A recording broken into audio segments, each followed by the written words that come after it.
The Galactic Academy of Advanced Sciences prided itself on being the most prestigious educational institution in the known universe. Within its crystalline halls, the brightest minds from 100 worlds gathered to learn, collaborate, and push the boundaries of knowledge. Yet for all its grandeur, there existed an unspoken hierarchy, one based not on intelligence or achievement, but on physical dominance. Humans were a recent addition to the galactic community, barely 3 decades removed from first contact. They were small by galactic standards, fragile, lacking natural armor or venomous fangs. Most species regarded them with polite curiosity at best, dismissive amusement at worst. Jaren had grown accustomed to the stares. As one of only 5 human instructors at the academy, he'd learned to navigate the complex social dynamics of interspecies education. His specialty was comparative xenobiology, a field that fascinated him precisely because it highlighted how differently life could evolve across the cosmos.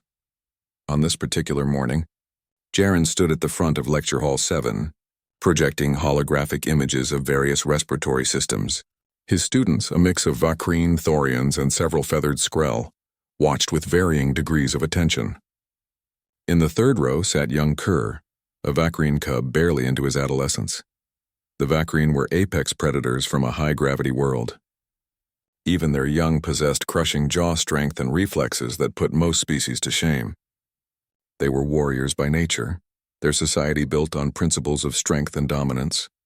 Kerr's rust-colored fur rippled with barely contained energy as he slouched in his seat, clearly bored.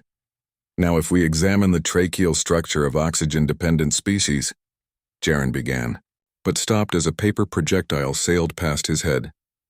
The room went quiet. Jaren turned slowly, his eyes finding Kerr immediately. The cub was grinning, showing rows of serrated teeth, his amber eyes gleaming with challenge. "Kerr," Jaren said calmly, "please pay attention." A low chuckle rumbled through the cub's chest. "Or what, soft skin? You'll report me?" His words dripped with contempt. In Vakreen culture, allowing disrespect to go unchallenged was weakness. Several other Vakreen students shifted in their seats, watching intently. This was a test, Jaren realized, not just of him, but of human standing in general. "I'd prefer you simply show respect for the learning environment," Jaren replied, his voice still level. Kerr stood abruptly, his chair scraping loudly against the floor. At full height, even as a juvenile, he towered over Jaren by at least 2 feet. "Respect?" The word came out as a snarl. "You want respect, human? My people conquered 12 worlds before yours even achieved spaceflight. You're prey species playing teacher." The room held its collective breath. Even the other instructors monitoring via holo projection leaned forward in their distant offices. This was the moment, fight or flight, dominance or submission. Everyone knew the pattern. Jaren didn't move. He simply stood there, meeting Kerr's gaze with an expression that was neither angry nor afraid. It was something else entirely, something the Vakreen cub couldn't quite identify. "Sit down, Kerr," Jaren said quietly. The cub's lips curled back, exposing more of those deadly teeth. A deep growl built in his throat, the kind that preceded violence in 100,000 years of Vakreen evolution. It was a sound designed to terrify, to make opponents freeze or flee. Jaren didn't flinch. "Apologize," he said. Just 2 words spoken in that same calm tone. The growl cut off abruptly. Kerr's ears flattened against his skull, not in aggression but in confusion. Around the room, students sat frozen. This wasn't how it was supposed to go. The human should be backing down or calling security or doing anything except standing there making demands. "What?" Kerr managed. "Apologize," Jaren repeated. "To me and to your classmates whose learning time you've wasted." For a long moment, nothing happened. The tension in the room was palpable, electric. Then something shifted in Kerr's expression. The bravado crumbled, and in its place appeared something like recognition. The cub's head lowered slightly. His tail, which had been lashing aggressively, went still. Kerr's voice cracked. "I apologize, Instructor Jaren. I was disrespectful." The words came out barely above a whisper, but in the dead silence of the lecture hall, everyone heard them clearly. Jaren nodded once. "Thank you, Kerr. Please sit down."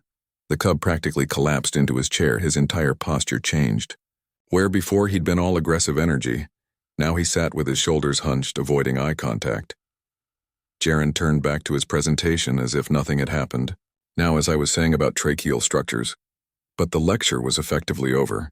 No one was paying attention to respiratory systems anymore. After class, as students filed out in unusual silence, the senior Vacrine instructor, Commander Thross, materialized via hologram in the now empty hall. His scarred muzzle and battle-worn armor marked him as a veteran of countless conflicts. "Instructor Jaren," Thross said, his tone unreadable. "That was unexpected."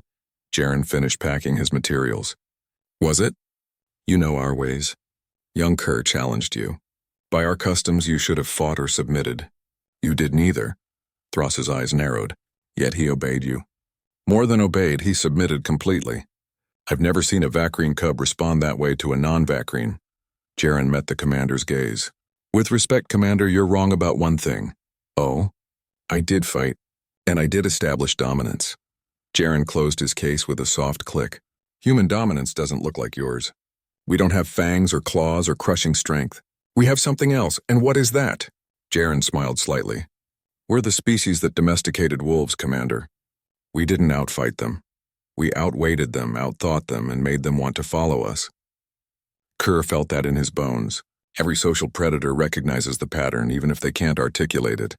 Thross was silent for a long moment. Then, almost imperceptibly, his head dipped forward, the Vacrine gesture of respect between equals.